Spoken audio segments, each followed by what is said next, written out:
Picture चालू करो बे। आपको लग रहा है ये नई सरकार जैसे प्रेस कॉन्फ्रेंस में हंसी ठहाके लगा रहे थे दोनों तीनों, उससे संदेश ये है कि सब ठीक है, या आपको लगता है कि कहीं अंदर ही अंदर कुछ ना कुछ मतभेद रहेंगे, या आराम से शिंदे जी मान जाएंगे? अजीत पवार ने तो ऐसा लगता है कि मान लिया, स्वीकार कर लिया कि मैं डिप्टी सीएम हूं और वो रहूंगा, आराम से जो मुझे मंत्रालय मिले थे वो मिल जाएंगे और सब सेट है। लेकिन शिंदे जी को मनाना कठिन होगा। देखिए, जब सीटों का बंटवारा हुआ था तभी तय हो गया था कि अजीत पवार जी मुख्यमंत्री की दौड़ में नहीं है। हाँ।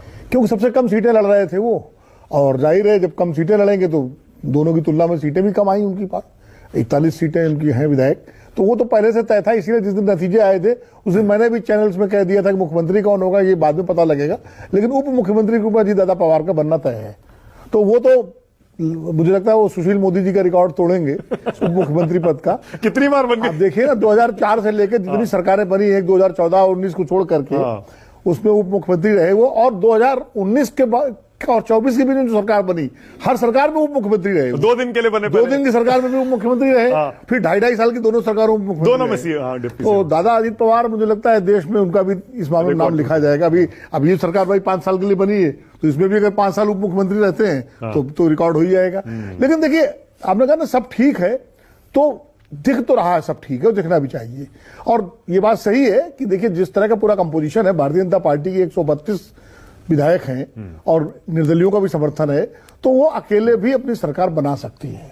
आज उसकी स्थिति ये है, और अजीत दादा पवार तो बिना शर्त उनके साथ हैं ही। तो अगर शिंदे साहब मान लीजिए बाहर जाने की सोचते भी तो नहीं सोच सकते थे। शिंदे साहब को शायद, या हमारे अरुण भाई को लग रहा होगा कि इतनी ज्यादा सीटें अगाड़ी की क्यों आ गई। मन ही मन तो सोच ही रहे होंगे कि अगर 150 155 के आसपास होती तो कुछ बात बन सकती, फिर जो है फिर जो है कुछ पहले दबाव ठीक रहता।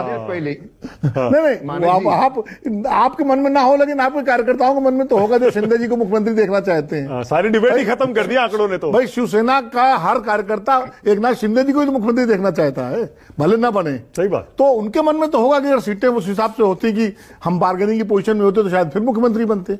लेकिन पूरी डिबेट ही जनता ने खत्म कर दी। उसने इतना एक तरफा मैंडेट दे दिया कि भारतीय जनता पार्टी की स्थिति यह है कि अगर वो चाहे तो किसी को भी, इन दोनों में से कोई भी स्थिति में नहीं कि उससे बार्गेन कर सके, रिप्लेसेबल है मतलब। तो ये एक तरह से तो मैं बीजेपी की उदारता मानूंगा कि अगर वो उनको एकोमोडेट करके और उनको अच्छे मंत्रालय देती है, तो एक ये है कि गठबंधन को, कि गठबंधन चले 5 साल ठीक, और कोई गलत मैसेज भी ना जाए, गलत मैसेज ना जाए। जनता ने मैंडेट दिया है, तो कहीं आपस में जो 2019 में हुआ था वो स्थिति न बने। तो ये बीजेपी ने एक बड़े भाई की जो जिम्मेदारी होती है उसको निभा के अगर वो एकोमोडेट कर रही तो इसमें ठीक बात है। गठबंधन सरकार ऐसे ही चलती है। ऑलराइट, अनंत विजय, एक बात, एक ही अरुण जी प्लीज, टाइम मेरे पास थोड़ा कम है। अनंत विजय।